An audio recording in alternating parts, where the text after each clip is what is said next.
Good evening, everybody, and welcome to the Planning Committee of the 31st of October 2023. First of all, we'll do some introductions, and I'll start over there with Councillor Asher. If you all introduce yourselves, please. Good evening, Councillor Asher, Lublin Ward. Thank you. Councillor Peter James, Little Bowden Ward, Market Harbour. Councillor David Gare, Lutterworth East. Peter Elliott, Thurmby and Houghton Ward. Catherine Parsons, Democratic Services Officer. Thank you, Chair. James Felton, Legal Services, Locum Solicitor. Councillor Amanda Bowl, I'm the Chair of the Planning Committee. Adrian Eastwood, Development Manager, Harbour Council. Nicola Parry, Development Management Team Leader. Mark Patterson, Strategic Growth Manager. Councillor Mahal, Glen Ward. Councillor Moder, Bilston and Tilton Wards. Yeah, Councillor King, I'm substituting for Councillor Worrell, but Kibworth Ward, thanks. Simon Wellband, also Kibworth Ward. Thank you, everybody. Now, I've got a few things to read out before we start this evening. All present are reminded to adhere to the following safety procedures. Wipes and sanitisers have been provided on the table for speakers. Please use these before and after each speaking slot, ready for the speakers on the subsequent application. The meeting will be recorded and live streamed by Harbour District Council. Members and public speakers must use the desk microphones, otherwise the recording will not work. Only 2 microphones, in addition to the chairman's, can be on at the same time. Mobile phones. Members and the public should switch off phones. Fire exits. The fire exits are there and there. The meeting point is at the top end of Mill Hill Car Park, and we're not expecting any test fire alarms tonight. Leaving during the meeting. People may come and go normally during the meeting. The Council is aware that planning applications may be controversial and emotive for those affected by the decisions made by this committee. However, all persons present are reminded that the Council will not tolerate abusive or aggressive behaviour towards staff or other visitors attending this meeting, and anyone behaving inappropriately will be required to leave the meeting and the building. Right, back to the agenda. Agenda item 2, apologies for absence. We've received apologies from Councillor Worrell, and Councillor King is substituting. Item 3, declarations of members' interests. Yes, Chair, please. It concerns application 23/01106/TPO. As some members be aware, I've been involved with community groups with this and presented a petition to the council, I think it was last September, concerning this piece of land. So I will not partake in the debate or vote, but I would like to speak as a ward member. Yeah. Councillor Gale? Yeah, I shall be making... Stand up, Councillor. Oh, sorry. Not Lutterworth then. I shall be making some comments on the Airfield Farm Estate, and I am the advocate for Cycling UK for South Leicestershire. So everyone knows. Okay, thank you very much. Any more? Oh yes, Councillor King. Yeah, thanks, Chair. So just to say, in respect of the 2 applications, Market Harbour, Lublin Ward, I'm actually the county councillor for that division. It's just a personal, non-prejudicial interest. Thank you. Right, we'll come to the draft planning minutes. Has everybody had a chance to read the minutes? Can I have a proposer and a seconder, please, for the minutes? Councillor James proposing. Anyone second? Councillor Moder. Thank you very much. Second. Can we have a show of hands to accept the minutes? Thank you. The minutes are accepted. I'll just sign them.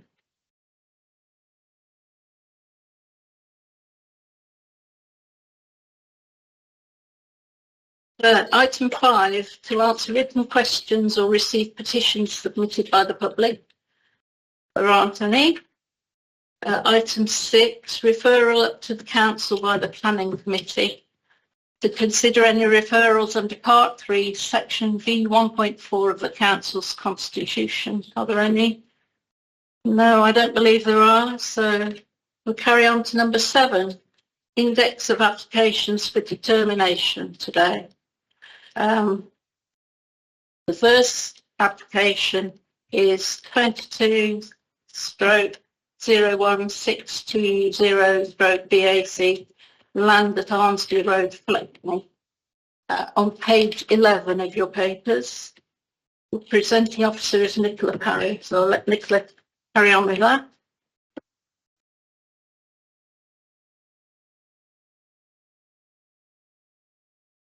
Thank you, Councillor Burrow. Good evening, members. Okay, so this site relates to a parcel of approximately 10 hectares of former agricultural land currently being developed for housing off Armsby Road on the western side of the settlement of Fleckney. Outline consent was granted in 2019 and reserve matters approval was granted in November 2021. Works have commenced on site. The plans before you, so in the top corner you've got the approved reserve matters layout, and in the bottom corner you've got the proposed planning layout. And as you'll see at first glance, there's not a huge difference in terms of the actual physical layout, and that is correct because the main changes are more to do with plot substitutions, and they've been detailed for you within your report between pages 17 and 20 of the report. You'll see from the report that I've summarised that the amendments proposed will continue to achieve the design standards and visual amenities as established in the previous reserve matters application and pose no technical concerns above that previously considered. And therefore the application is recommended for approval. Thank you. Thank you, Nicola. We've got one speaker on this application. If Mr. Henderson would like to come forward and sit at the speaker desk. You've got 3 minutes. Okay. Start when you're ready. Good evening. Thank you for the opportunity to speak in support of this application, which is recommended for approval. My name's Richard Henderson and I'm the planning manager at Davidson's Homes. The proposals will deliver a high quality and well designed scheme which will provide much needed market and affordable houses with related obligations for the scheme being secured through planning conditions and a comprehensive Section 106 agreement which is in place. The scheme continues to provide attractive 1, 2, 3, 4 and 5 bed houses and includes affordable housing, 40 units comprising 1, 2, 3 and 4 bedroom properties including bungalows, which are in the process of being transferred to a registered provider. As explained in the report, this application seeks to vary conditions on the reserve matters consent for 150 dwelling.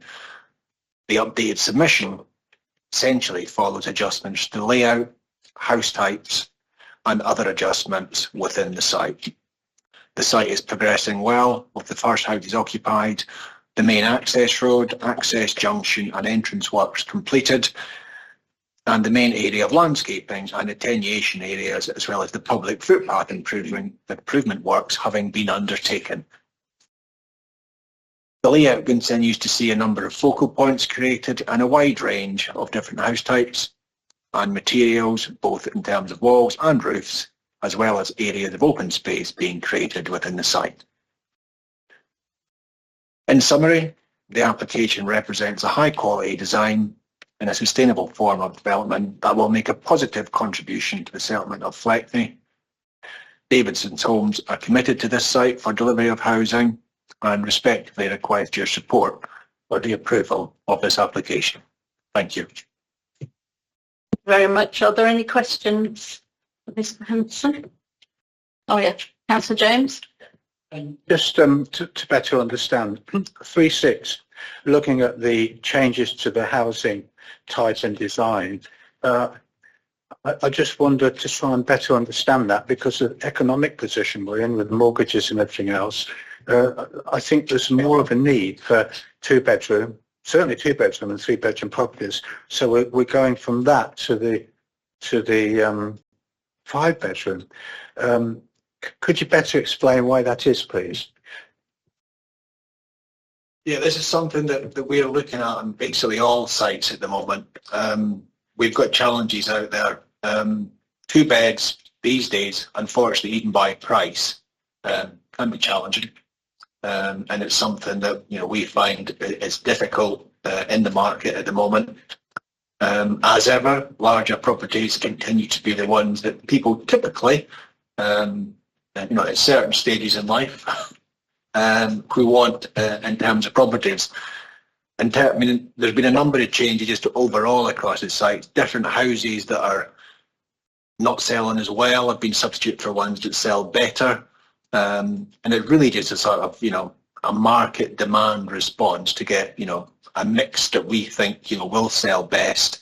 And yes, you know, I openly admit, and as you can see before you, there is, you know, the decrease in the 2 beds and the 3 beds, and the increase, you know, in the total number of 5 beds. But in the context, I think as the report says, in the context of design and layout, etc., you know, same sort of quality environment, and across the scheme, the whole 150 units, there is a good mix. Thank you. Okay. Any more questions? Again? Yes, on page 17, I think there's a typo there, but you referred to tree planting on the site, the second bullet point down.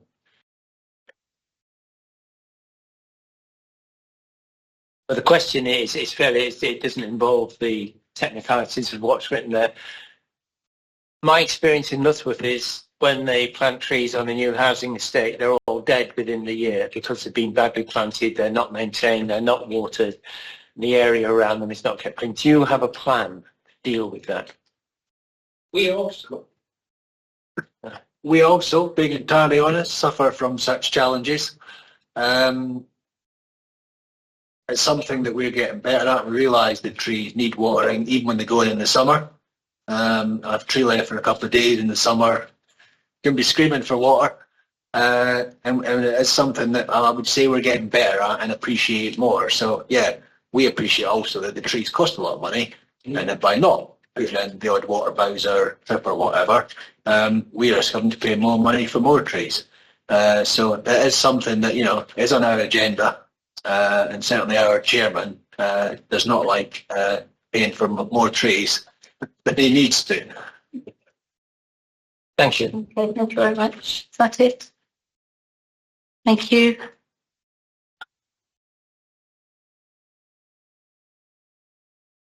I'll open it up to the committee now. Well, can I just come back on the question from Councillor Gare? As part of the original outline consent, there was a landscape management plan condition, and Davison's had to comply with that landscape management plan.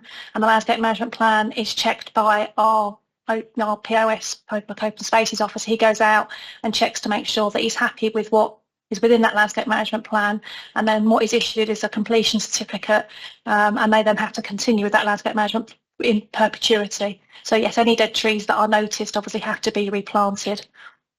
Did you say in perpetuity? Yes. Yeah. Excellent. Send him over to Lutterworth.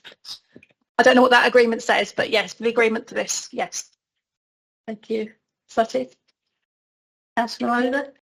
Thanks, Chair. Actually, that was one of the things I was going to pick up on, because on page 17 it talks about the replanted hedge and the trees.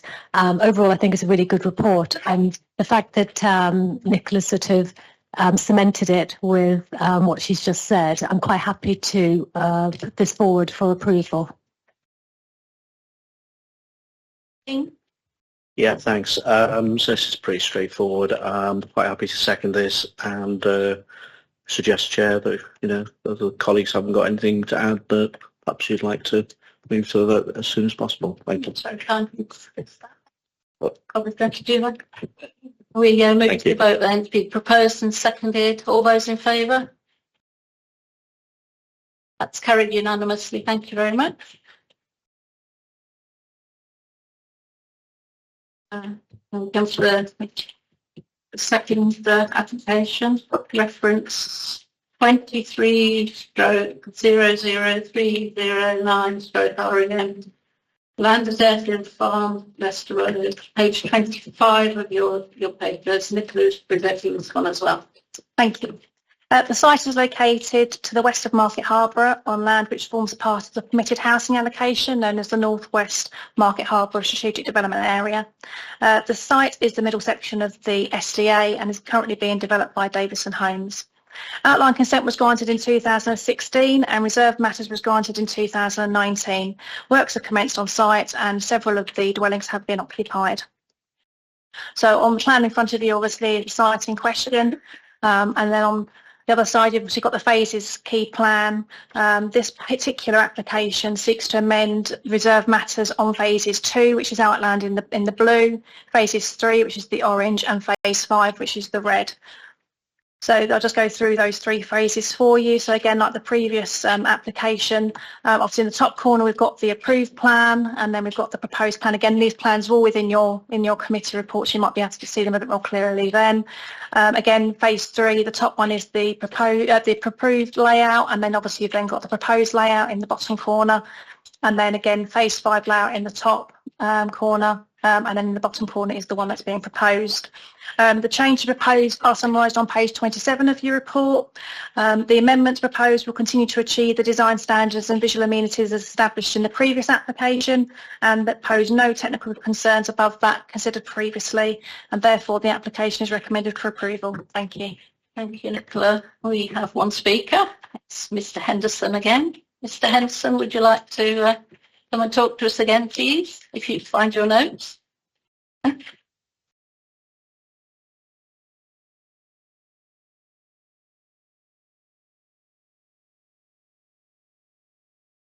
So you've got 3 minutes again. If you'd like to start when you're ready. Thank you very much. Once again, thank you for the opportunity to speak in support of this application, which is recommended for approval. These proposals will deliver a high quality and well-designed scheme which will provide much needed market and affordable housing, with the related obligations for the scheme being secured through conditions in a comprehensive Section 106 agreement. I would add, in terms of the 106 agreement, most things are well progressed in terms of payments both to the District Council and the County Council.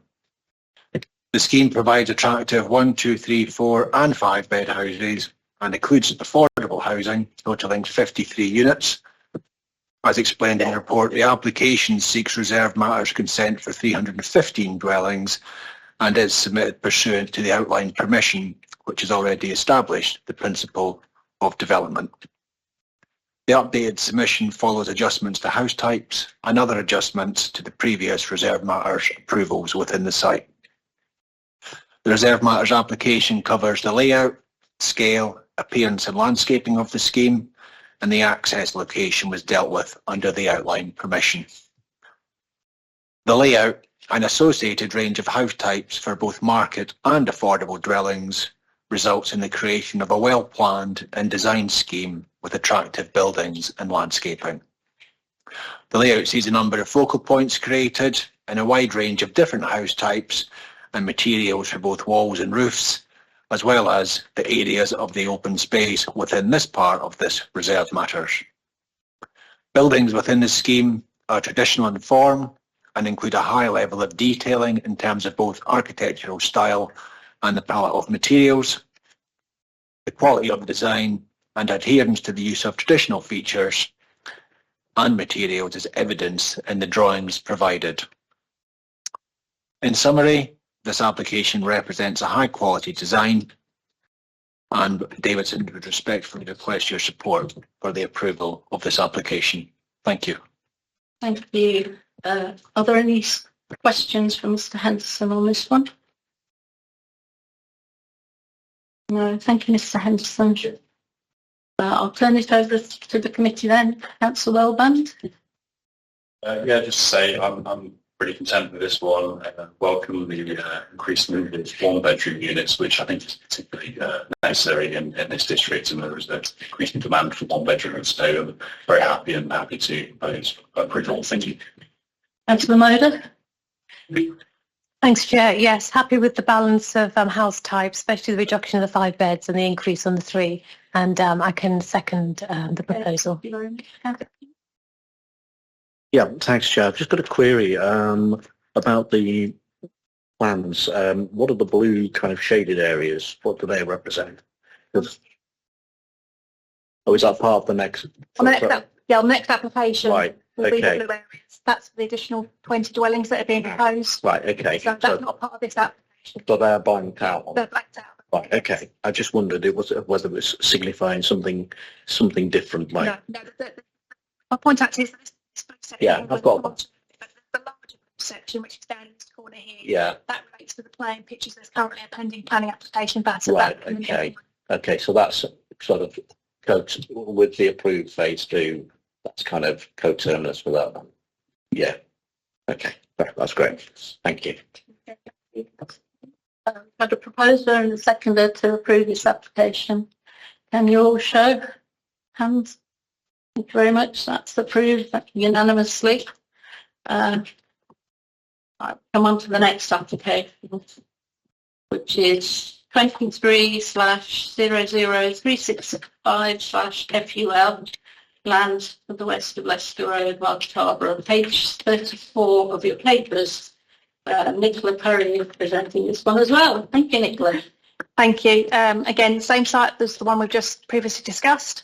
The application proposes the erection of 20 dwellings. So you can see the site location here, and the red areas are the areas where the additional dwellings are going to go. So in terms of phase 2, you're going to have 3 new plots. You can see it's marked in this red line here. In phase 3, you're going to have 6 new plots, which is in this area here. And then in phase 5, you've got 11 new plots in this 2 area here. You've got 5 here, and then you've got 3 here. So of the 20 dwellings, 14 will be open market and 6 will be affordable, 3 of which will be bungalow provision. In principal terms, the proposal complies with local plan policy GD2. The additional dwellings have been designed to be in keeping with the scale and appearance already established, with the exception of the affordable bungalows, which is a new house type, and there's an extract of what that house type looks like within your report. The house type reflects the same material palette and architectural detailing found on other house types within the site, and so will be in keeping with the overall style that has previously been permitted. And therefore the proposal also complies with local plan policy GD8, which is our good design policy. The additional dwellings do not give rise to any significant adverse amenity issues above that considered previously, and there are no technical objections to the development. You will note from supplementary paper that the Highway Authority were recently reconsulted, and they are satisfied with the amendments that have been made to ensure that it ties in with the Section 30A layout that's been submitted to the Highway Authority, and in terms of parking arrangements, etc. The additional dwellings will require financial contributions, and these will be provided towards open space, waste management and civic amenities, libraries, education, community facilities and highways. All of those obviously are outlined within the table within the report, obviously bar the highways one, because obviously that was a late request that came in only this afternoon, but that is included within the supplementary paper. I've spoken with the applicant and they are satisfied with the contributions that have been sought and are happy to pay those obligations, and in officer's opinion all the obligations are also still compliant. For those reasons the application is recommended for approval. Thank you. Thank you, Nicola. We have one speaker on this one as well. Mr. Henderson, would you like to come forward again? You've got 3 minutes. Start when you want.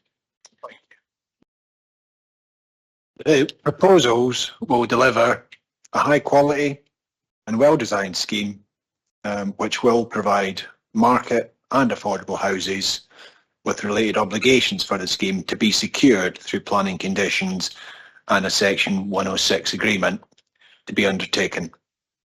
The scheme over 5 separate locations within the wider site provides attractive 2, 3, 4 and 5 bed houses and includes affordable housing, 6 units, of which 3 are 2-bedroom bungalows. As explained in this report, the application seeks full permission for 20 dwellings subject to the signing of the Section 106 agreement.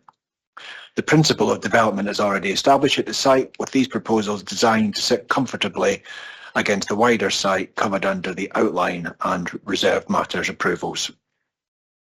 The layout and associated house types for both market and affordable dwellings will result in the creation of a well-planned and designed scheme with attractive buildings and landscaping.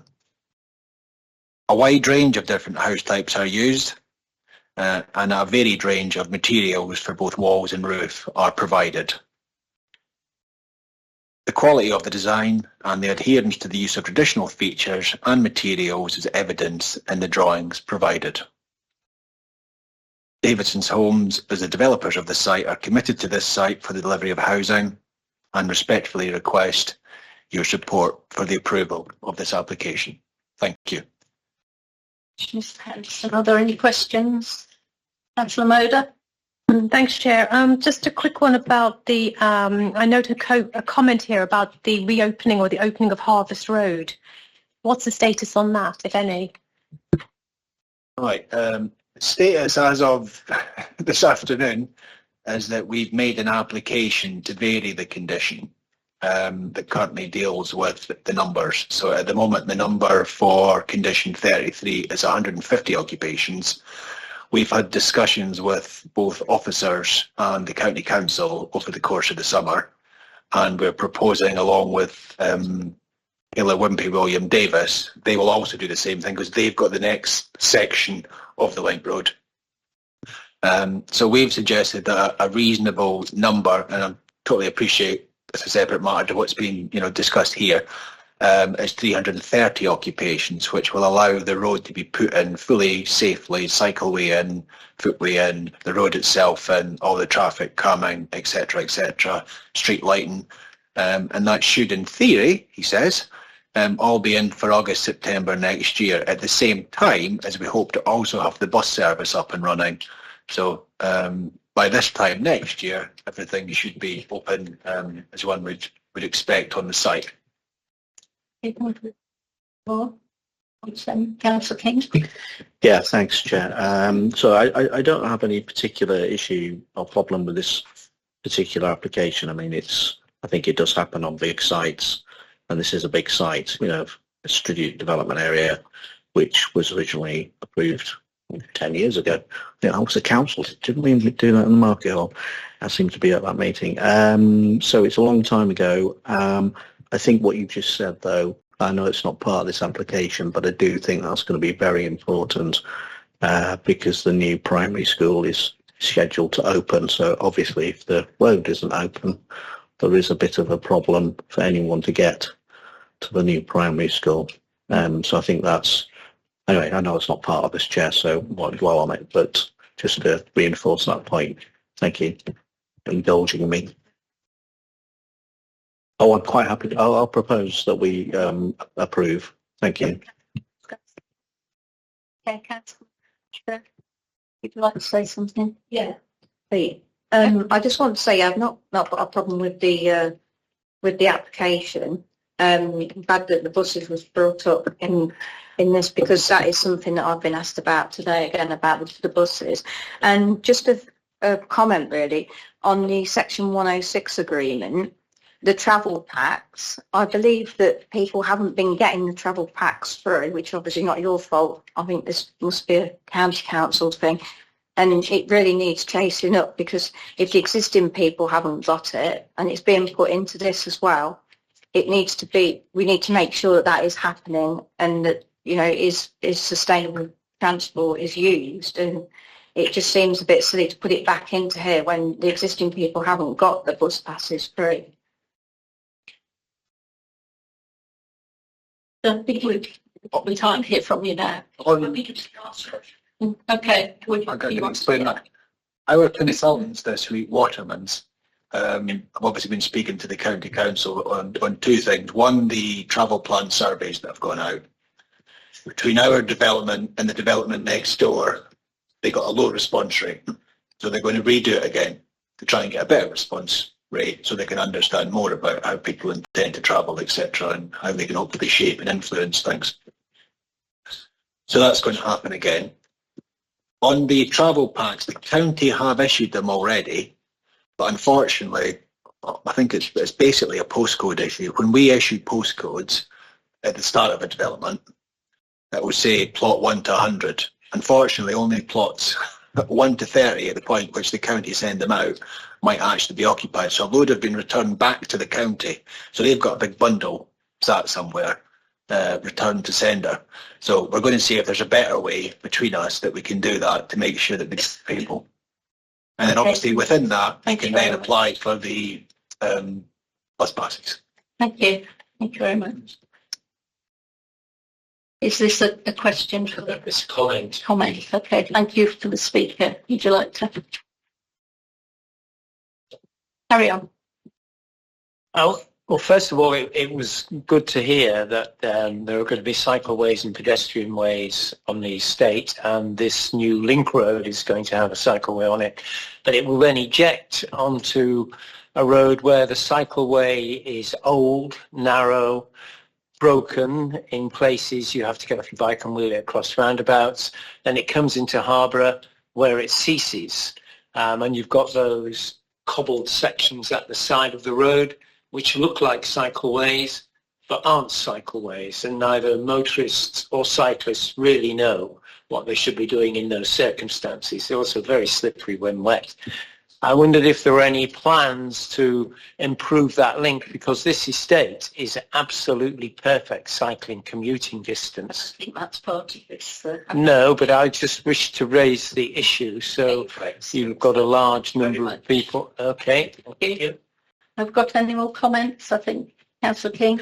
Yeah, so just I can answer Councillor Gare, but just if you indulge me, Chair, for a moment. So first of all, there has been a consultation on improving cycling and walking in the Market Harborough locality, which ward members know about and the forums have been responding to.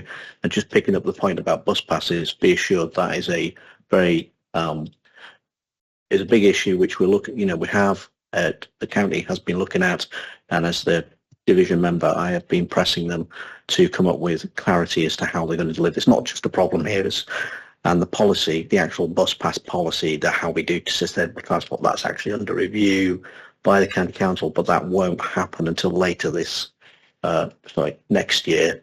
And then, that's just a, different thing. But so this won't be covered by that. So there is stuff going on, but it's not something we can do anything about.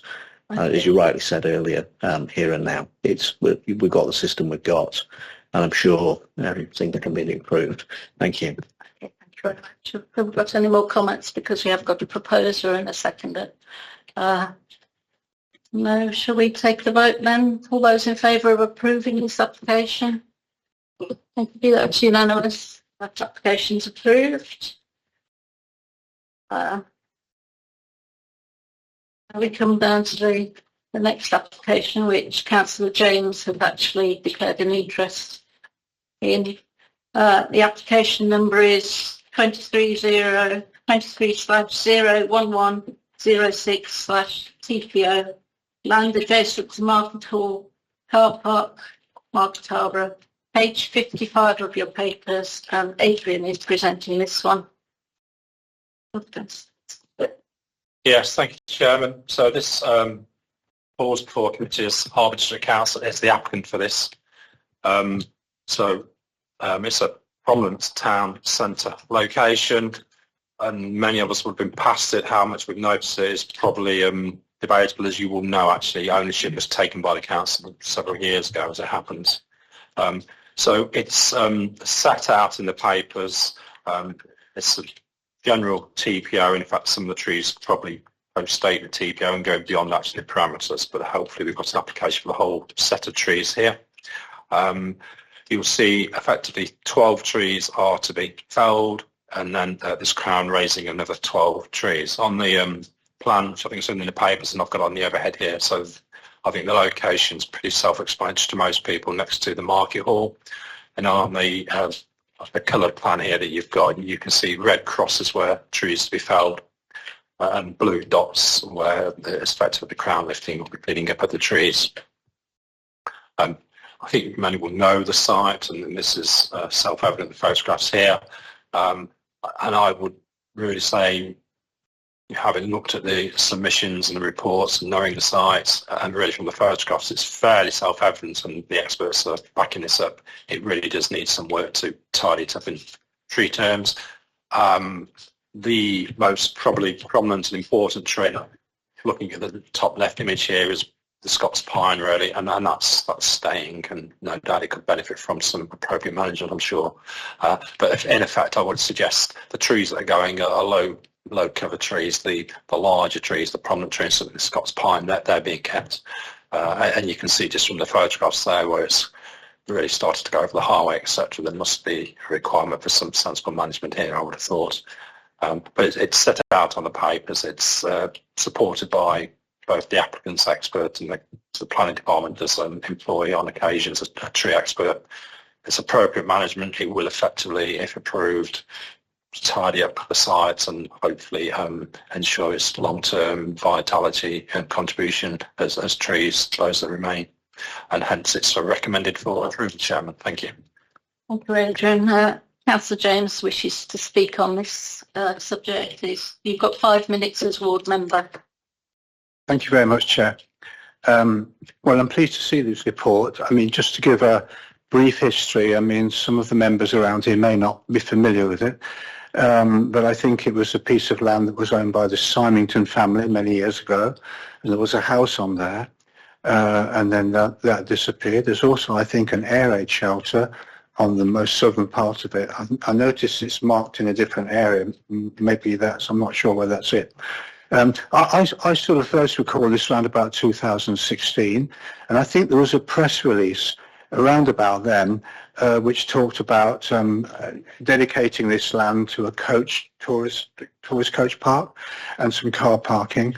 And then it was brought forward, I think, in 2018 when the council bought back the land from Sainsbury's.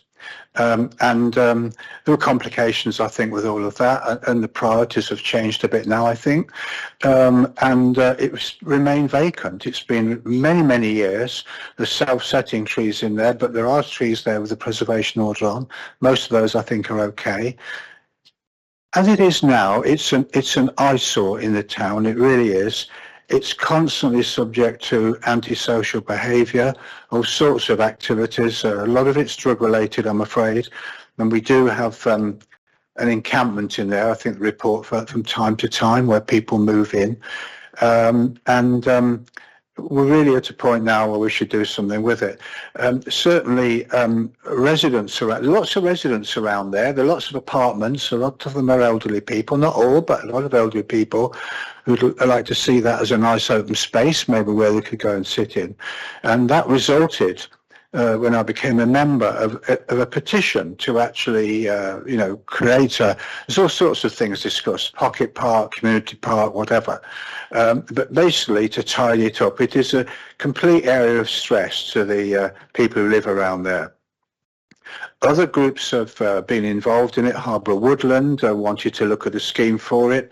Harbour in Bloom as well. And then eventually, following the quite big community support, I ended up presenting a petition to full council, September of last year.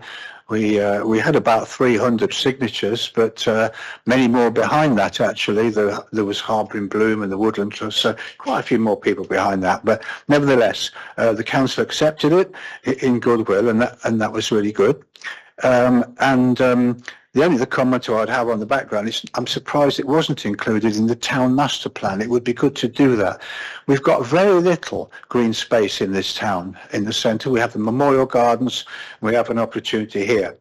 But I see this application as just a first step, and that's incredibly important, actually. I'm very pleased to see this report. We need to tidy it up. We need to deal with the social abuse. We need to protect the trees that we have there with a preservation order on. Yesterday, I did walk around the site with a larger map with the residents. We pretty easily identify which trees are staying and which trees are coming down. Everyone in the local community was very pleased with that. So I would like to congratulate the officers for presenting an excellent report. With all the details in there, I think. I don't need to repeat those. It's a good news report as far as I'm concerned, and I would urge all fellow councillors to back it. Thank you, Chair. James, are there any questions for Councillor James? No. Thank you, Councillor James. I'll open it up to the committee. Has anybody got any comments on this one? Councillor Elliott? Just wondering, once this work's been carried out and that, is there any TPOs likely to be put on the trees that's left? It's a group or area TPO, so in effect, I think it covers them rather than individually, so they would remain to be covered by that TPO that's still in place. Okay. Anybody else? I think Councillor Wellband. To say happy to propose approval. Okay, thank you. Councillor King. Yeah, so thank Councillor James for giving us the potted history of how the council came to acquire this piece of land, which you'd be glad, not going to go through. But I do think I'm happy to second this TPO. The works that need to be done on this site. It's very obvious when you go past this site that quite a substantial number of the trees are dead, and therefore it's a safety issue. They need to be removed. There's clearly a lot of growth that hasn't. So, without going into it all, I think, as I said, happy to second this. It needs to be done, and that's good. Thank you. Thank you very much. Any more comments? Okay, we'll move to the vote then. It's been proposed and seconded to approve this application. Can you all show? Thank you. That's unanimous. That application is approved. Now, get Councillor James back again. Somehow. We'll go to our next application, which is in Burton Overy. Okay, Councillor James, right, it's 23/001179/FUL. The Springs, Carlton Lane, Burton Overy. Page 60 of your papers. Mark Patterson is going to present this one. Oh, sorry. Nicola's going to present this one. Thank you. Okay, so the site is located to the south of Colton Lane, situated between two residential properties known as the Springs and the Chestnuts, to the east of the village of Burton Overy. So you can see the Google images before you that have been taken from the design and access statement with the application. And the land in question obviously is outlined before you in red, and then the blue line is the land remaining in the applicant's ownership, which is the Springs. Here are some photographs that have been taken from the site. So top corner is the view of the existing access into the site from Colton Lane, and you can just make out the corner of the Springs. The next one, the photo along, is a view of the site from the access gate looking south. And then the bottom corner, you've then got looking south at the southern 2/3 of the site with some low ridge and furrow earthworks. And then you've got the view looking back towards Colton Lane. And then the two properties I was just referring to, so you've got the view of the Chestnuts, and then you've got the view of the Springs. So you can obviously note here there are some principal and secondary windows inside elevations. Obviously there's some principal windows here along the back of the Springs as well. And obviously you can see the garden areas, or just some of the garden area of both of those properties. The northern part of the site is within the limits to development as identified from the Burton Overy neighbourhood plan, and this part of the site is also within the conservation area of Burton Overy, and I've identified that for you within your report. With it being in the conservation area, just to remind members, special attention must be paid to the desirability of preserving or enhancing the character of the appearance of the conservation area when we're determining planning applications. The southern portion is outside both the limits and the conservation area, and therefore for planning purposes is designated as countryside. So the proposal seeks permission to erect a three-bedroom self-build dwelling on the northern part of the site. As you can see before, you can see the proposed site plan. The three-bedroom dwelling is proposed here, with vehicular access coming off Colton Lane, utilising the existing access gate that is there. The limits to development, I'm just going to show you where they are here. I'm going along. So this is existing limits to development of the neighbour plan, and then they go up and then across. So where the end of the dwelling is where the existing limits to development end, and then it goes across and then down past the Chestnuts. In terms of the conflict that I've identified, is where I'm circling now for you. This is the garden area that is proposed for the dwelling. The extent, obviously, the limits development going to the south will be 15 metres to provide this garden area, and what will we do? They will delineate this new garden area from the rest of this the land, which is known or identified on the plan as existing paddock, by a post and rail fence along here, with obviously a maintenance gate in here. Officers have judged that the size of the garden is commensurate with the size of the dwelling and subject to appropriate conditions that I've outlined, including, for example, removal of permitted development rights, which will stop things like sheds and summer houses, etc., going in this area here. The conflict is judged obviously to weigh in favour of the fact this is a self-built dwelling for a 3-bed dwelling, which is also identified in the neighbourhood plan. Anything with 3 bedrooms or less is encouraged by the neighbourhood plan. Like I say, it's an infill development, so in principle terms, a dwelling in that location is judged to be acceptable. In terms of the actual design of the dwelling, obviously I've got the elevations before you now. The height of the dwelling, 7.67 metres high to the bridge, so it's very low down. Obviously I've got a site street scene section was provided, so you can see the chestnuts up here, which I'm just identifying for you. It then drops down to the new proposed dwelling, and then you've then got the spring. So it's a very small infill block between 2 very large characterful properties. A CGI has also been provided, which shows the front elevation of how it's going to look. You've got some nice timber cladding that will help to soften this particular elevation on the frontage of the house. So, as I said, the impact of the proposed dwelling upon the springs to the west and the chestnuts to the east, which I'll just go back to those 2 properties again just to show you. See the chestnuts here and the springs here. I've done a very detailed assessment within the report, looking at how the dwelling will impact both on both those neighbouring properties, and it's judged again subject to conditions, particularly in terms of obscure glazing certain windows, and taking into account potential boundary treatments, because obviously you don't want a 6-foot closed body fence along those boundaries, because it's very natural at the minute anyway. Combined with obviously the separation distances again that are obviously outlined on the site location plan. Again, officers judged that the proposed dwelling will safeguard the amenity of both those neighbouring properties. And then, as you'll also note in the report, the parish council obviously have reviewed the amendments, and they're reassured to see that the comments that they did raise have been taken into account. The main thing being that the actual dwelling has been moved further forward towards Colton Lane, so the whole physical building is fully now within the limits to development, and so the parish council now no longer have any objections to the proposal. So for those reasons, the application is recommended for approval, and obviously just take into account the additional bits that I've put in the supplementary in terms of some of the changes to the conditions, only very slight changes. So, thank you. Thank you, Nicola. We've got one speaker on this application, Mr. Fuchs Arnold. Decided not to speak on this one. Okay. Right, I'll throw it open to the committee. Have we got any comments on this one? Anybody? Councillor King? Yeah, I've just got a question for Nicola. Did you say it's a new access off Carlton Road? Is that what you said? No, the existing access. We'll just go back to my photographs. You can see the existing access into the site from Colton Lane, where that gate.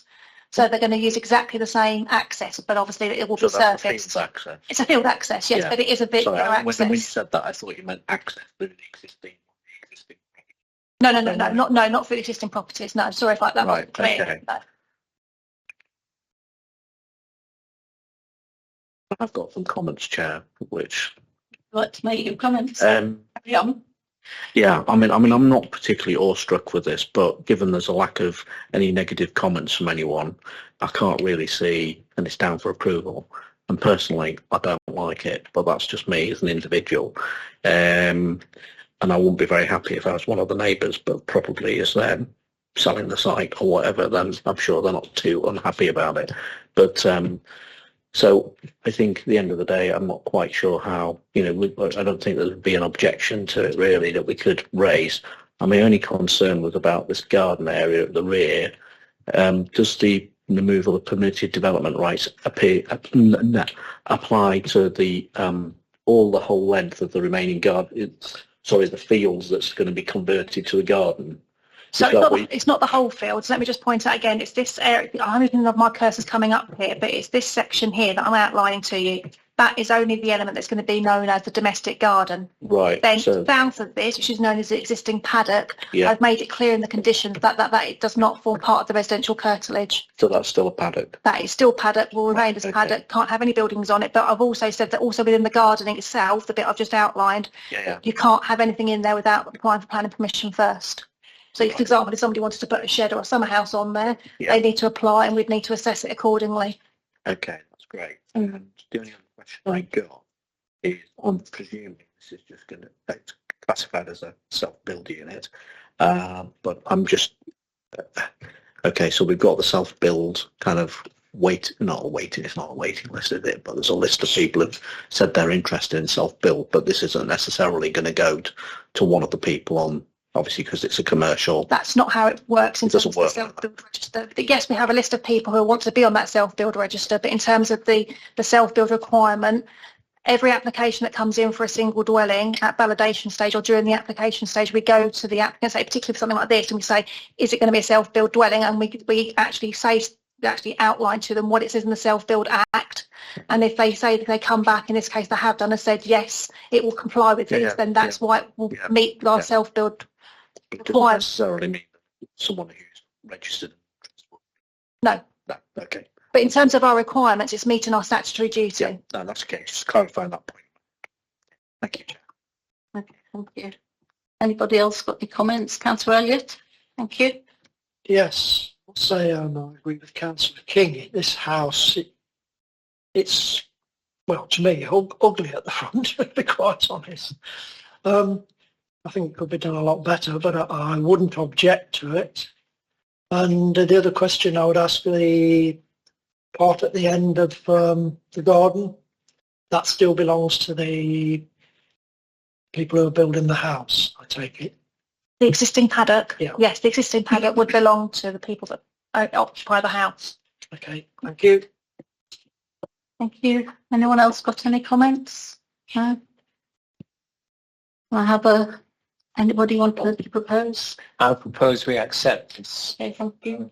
Councillor James? Okay. All right, we've got a proposer and a seconder to approve this application. Can you all show, please? Okay, that's approved unanimously. That application is approved. Thank you. Right, so our final applications, which are all being taken as one. The application references are 23/013330 FUL, 23/013334/LBC, and 23/01337/FUL, 29 Manor Road, Great Bowden, on page 86 of your papers, and Mark Patterson is going to explain all this to us, aren't you, Mark? Thank you. Thank you, Chairman. So this is one report which covers two proposals and effectively three applications. So if I go through them quickly for you, the first of these slides shows the application sites for the the three applications for two proposals. The one on the left is for a full unlisted building consent, so two separate applications for alterations to an existing store building, which is curtilage listed due to its relationship with the host property number 29 Manor Road. The second application is a full application for the change of use of land for the siting and erection of a new garage. The reason these applications are before the planning committee is because the area of land within the application sites, which is currently coloured white, is effectively outside of the limits to development for Great Bowden, and therefore is treated as development in the countryside. Development in the countryside, the policy specific to that does not include extensions to residential curtilage has been permissible in the open countryside. Hence, this application is contrary to policy. So these applications are contrary to policy, hence why they're before you tonight. In terms of the proposals, again, there's the slide on the left-hand side shows the extension to the store building. So this is the store building. I have a photo of that, which we'll look at later. And there's a later part of the store here, which would be extended both to the front and to the side, and then a new build part on the side here. The second application relates to a freestanding garage and workshop building in this location. In terms of the elevations of those, the top part of this slide shows the extended store building. You can see the, and get the mouse to work. This part here is the original store building, curtilage listed. And the bottom elevations show the proposed garage. Particularly relevant parts are these elevations here, which show the garage in relation to the adjacent garage at Tudor House, which again is a listed building as detailed in the committee report. A previous proposal on the site was withdrawn, and this is the proposal which was previously withdrawn, and again is detailed in the report. And there's a comparison table showing the dimensions of this proposal in comparison to what's proposed now. So it effectively proposed a much larger L-shaped building, filling the corner of the plot. You can see that here it's effectively joined the two elements together, and also proposed first floor accommodation as well. We have a quick look at some photos of the site. So this is the store building, curtilage listed building. You can just make out the later addition here, which would be extended and modified to then form the extension to that on the right hand side. This is the paddock area in question, so you can just make out the modified part of the store here. The store would then be extended in this location, and the new garage would be sited in this location here, adjacent to the garage of the neighbouring property. There is a boundary wall in this location. That wall has the appearance of being historic. It is on the alignment of a historic wall, but the fabric of it dates from about 1950s. So in terms of its contribution to the significance of the heritage asset, it's a very limited. It gives limited contribution to that significance in terms of its fabric. It's the alignment of the wall which is of significance, which I'll come on to in a moment. That shows that wall in a bit more detail. You can see the curtilage listed store building here. So again, this is a quick plan showing that wall element. You'll see here that it's noted that a line of brick to be integrated as part of the courtyard groundworks to visually represent the historic boundary. And a condition is recommended on the first two applications requiring that. That effectively retains the visual contribution of the alignment of that wall to the significance of the listed building. I believe there are speakers, but I'll hand back to you, Chair. Thank you, Mark. We've got various speakers. Are you? So you're not going to speak? Okay, thank you very much. So I'll open it up to the committee then. Have any of the committee got any comments on this application? I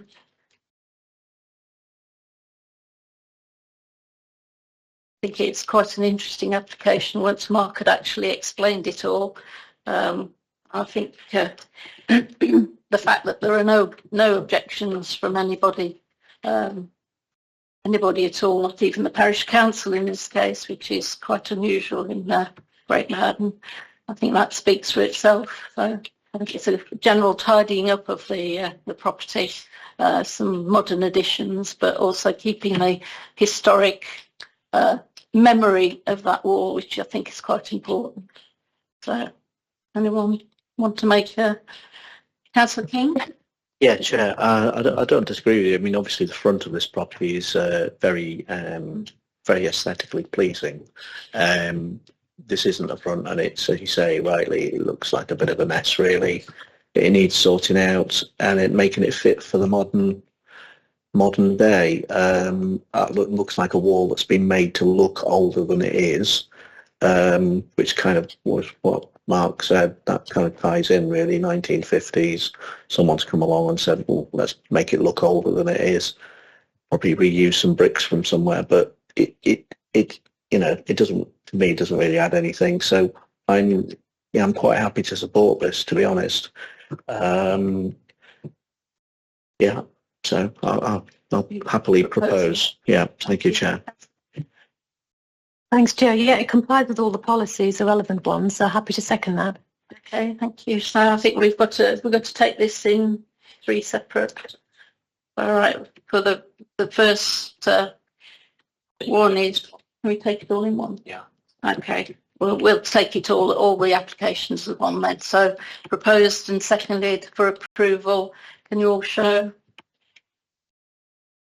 Those applications are approved. Thank you very much. Those were the last applications. So the final item of the agenda is to consider any urgent matters, and there are none. So I close the planning committee at 7:30. Thank you very much, everybody.